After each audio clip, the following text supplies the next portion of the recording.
to oppose that act. Certainly we oppose the strategic military presence of the U.S. government in Africa.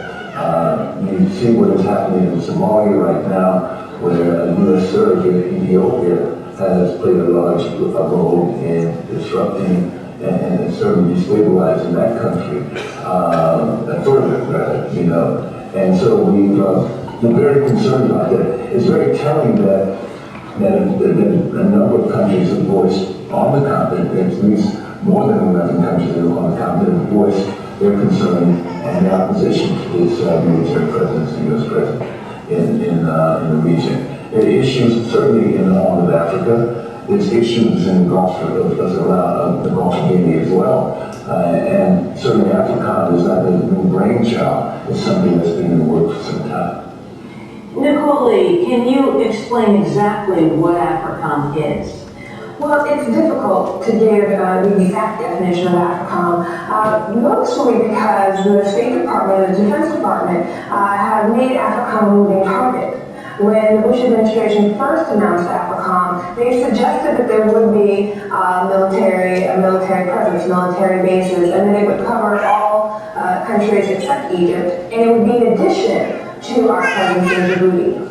As criticism mounted, the Pentagon then said, no, actually this will be floating bases. But what is very clear about Africom is they're certainly moved to find a home for the base, and that there will be both technical advisors and the ability to bring U.S. troops on the ground to Africa. This is something that concerns many, many African nations, and overwhelmingly they have spoken up and said even the creation of such a mechanism is extremely dangerous given the historical realities Africa still deals with in terms of U.S. militarism in the past on the continent of Africa. What are the countries being promised?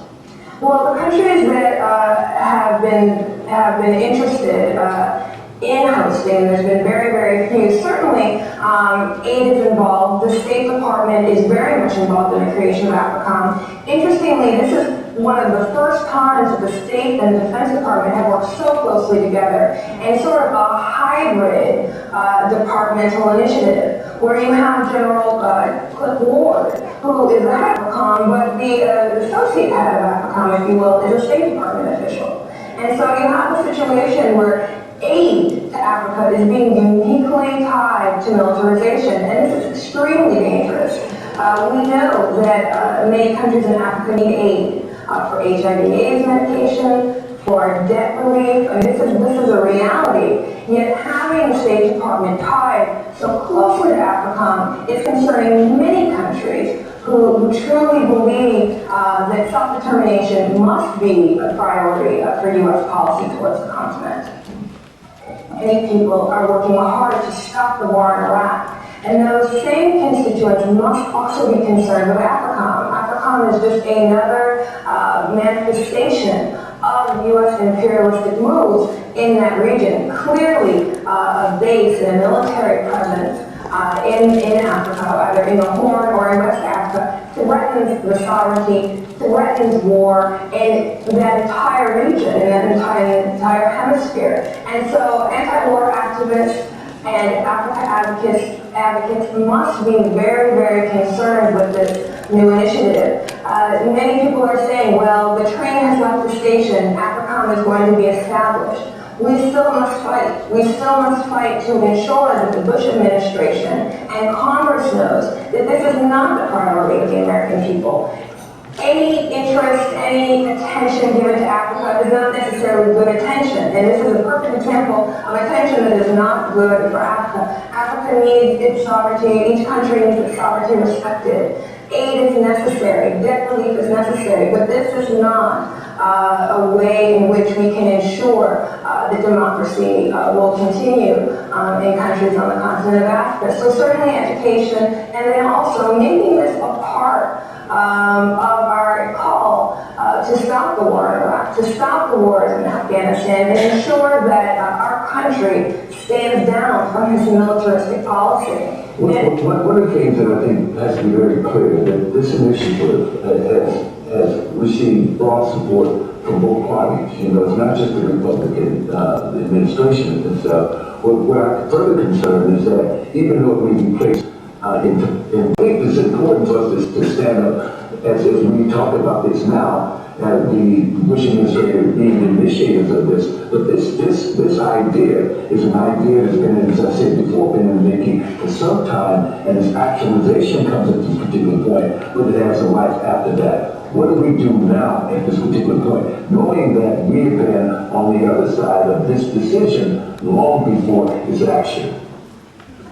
And was used as a threatening technique, mechanism to keep people in line, to keep nations in line. So the very presence of that is a threat to democracy, sovereignty, and independence on the continent itself. And the military contractors, of course, that we're seeing in Iraq and Afghanistan are also already playing a role in this. So the same corporations that we're dealing with, such as DynCorp, that is working in Iraq, is also working on the continent of Africa. So corporate interest in oil, corporate interest in generally just military contracts on the continent of Africa, it's there. It is already there. And so it's another way in which the Bush administration is pushing forth its corporatist agenda to ensure that it's not just the Middle East, but it is also the continent of Africa and the world. And the level of activism on the ground in Africa? People are speaking out. What is amazing, it's the grassroots, it's the civil society, it's the scholars on the continent of Africa that are speaking out, and it is also the governments.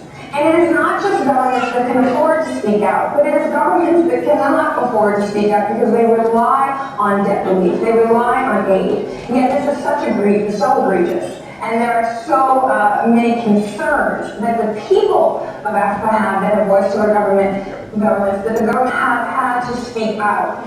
We have SADC, the Southern African Development Community, came together, and the defense minister said that no country in SADC will allow an African command to be built on its soil. We have a country like Nigeria that is holding up much of the peacekeeping in Darfur, that has been asking for assistance with more troops and aid. They are saying no to Africom because they realize that the tension then will shift from the peacekeeping force and from a multilateral peacekeeping force to one of unilateralism. And so countries who truly have a lot to lose know that they have much more to lose with an African command and are speaking out.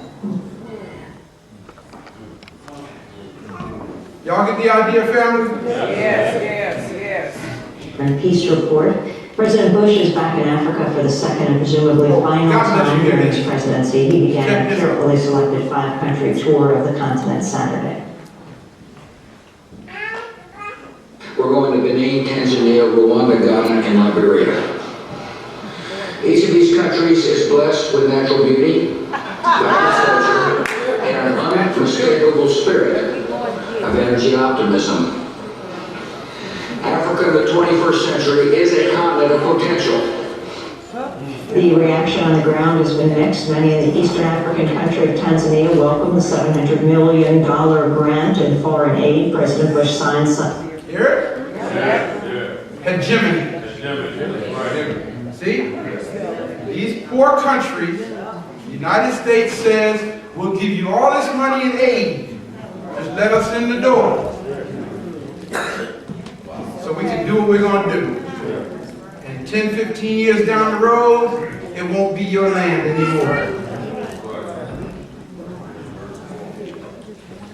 Oh, man. Let me close, family, by saying to you that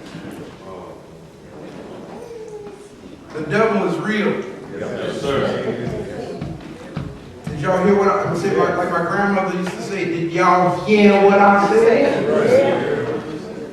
The devil is real. The biggest mistake that we have made is we are confused as to what he looks like.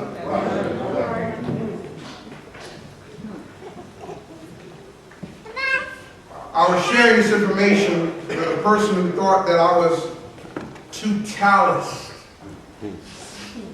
and too insensitive about the Obama mania. that we experienced a short while ago, and she said to me, Dr. Hagins, I just don't believe that God would allow something like this to happen. Let me be the first to tell you, God didn't allow this to happen. We did. Tell the truth. Now what are we going to do? Because President Barack Obama will carry out the big new Brzezinski agenda. No doubt about it.